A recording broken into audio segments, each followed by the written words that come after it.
जय हरी विठ्ठल, जय हरी विठ्ठल. वैष्णव हो, वारकरी परंपरेतील प्रेरणादायी कथा अनुभवण्यासाठी तुमचं मनापासून स्वागत आहे. मी आहे ऐश्वर्या आणि आज आपण येऊन पोचलो आहेत या दिव्य प्रवासाच्या शेवटच्या पण अत्यंत भावपूर्ण टप्प्यावर. संत नामदेव महाराजांच्या जीवनातील अंतिम काळ आणि त्यांच्या पंढरपुरातील समाधी. संत नामदेव महाराजांचा संपूर्ण जीवन प्रवास हा केवळ भक्तीचा नव्हता, तर तो होता विठ्ठलाशी असलेल्या अखंड नात्याचा.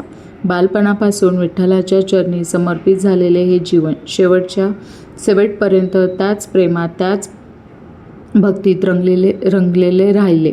भारतभर भ्रमंती करून, अभंगाच्या माध्यमातून भक्तीचा प्रसार करून आणि समाजाला समानतेचा संदेश देऊन त्यांनी भागवत धर्माची पताका संपूर्ण देशभर फडकवली.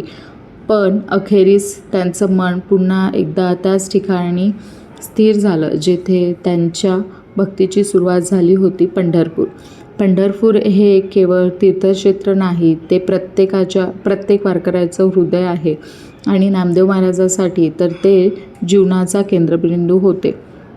कारण तिथेच होते त्यांचे प्रिय विठ्ठल. आयुष्यभर ज्यांच्यासोबत संवाद साधला, ज्यांच्यावर प्रेम केलं, ज्याला मित्र मानलं, त्याच विठ्ठलाच्या सानिध्यातच आपलं अंतिम स्थान असावं हीच त्यांची इच्छा होती. असं सांगितलं जातं की आपल्या आयुष्याच्या शेवटच्या टप्प्यात नामदेव महाराज अधिकाधिक अंतर्मुख झाले होते. त्यांची भक्ती अधिक शांत, अधिक गूढ आणि अधिक गहरी झाली होती. बाह्य प्रवास थांबला होता, पण अंतर्मनाचा प्रवास अधिक गतीने सुरू होता. त्यांच्या प्रत्येक श्वासात विठ्ठल होते, प्रत्येक विचारात विठ्ठल होते. हा टप्पा म्हणजे पूर्ण समर्पणाचा, पूर्ण एकरूपतेचा होता. आणि मग आला तो क्षण जिथे एक भक्त आपल्या आराध्याशी पूर्णपणे एकरूप होतो.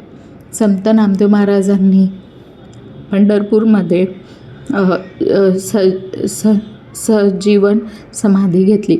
हा क्षण केवळ त्यांच्या जीवनाचा शेवट नव्हता, तर तो होता त्यांच्या भक्तीचा परिपूर्णतेचा उत्सव. समाधी म्हणजे अंत नाही, तर एक नवीन सुरुवात, जिथे आत्मा परमात्मा विलीन होतो. आजही पंढरपूरमध्ये त्यांच्या समाधीस्थानाला अत्यंत पवित्र मानलं जातं.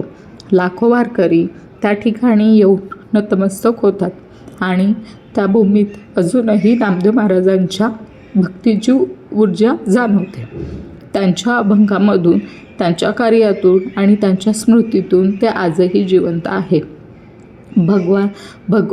भागवत धर्माचा प्रसार करणारे विठ्ठलाचे लाडके भक्त संत शिरोमणी नामदेव महाराज आणि त्यांचा परिवार, तसेच संत जनाबाई यांचं संजीवनी समाधी सोहळ्यात आजही मोठ्या श्रद्धेने साजरी केली जाते. त्यांच्या 675व्या संजीवन समाधी सोहळ्यानिमित्तही अखंड हरिनाम सप्ताह आणि धार्मिक कार्यक्रमाचे आयोजन करण्यात आले होते. गुरुपौर्णिमेपासून सुरू होणारा हा उत्सव अनेक दिवस चालतो आणि त्यामध्ये कीर्तन, भजन, हरिनाम आणि आध्यात्मिक कार्यक्रमाच्या माध्यमातून भक्तीचा उत्सव साजरा केला जातो. ही परंपरा आजही जिवंत आहे आणि तीच त्याच्या कार्याची खरी ओळख आहे. या अंतिम टप्प्यात आपल्याला एक अत्यंत सुंदर आणि गूढ संदेश मिळतो.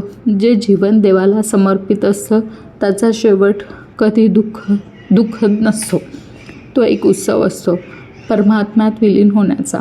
संत नामदेव महाराजांची कथा इथे संपत नाही, कारण त्यांच्या अभंगामध्ये, त्यांच्या शिकवणीत आणि त्यांच्या भक्तीत ते आजही जिवंत आहे.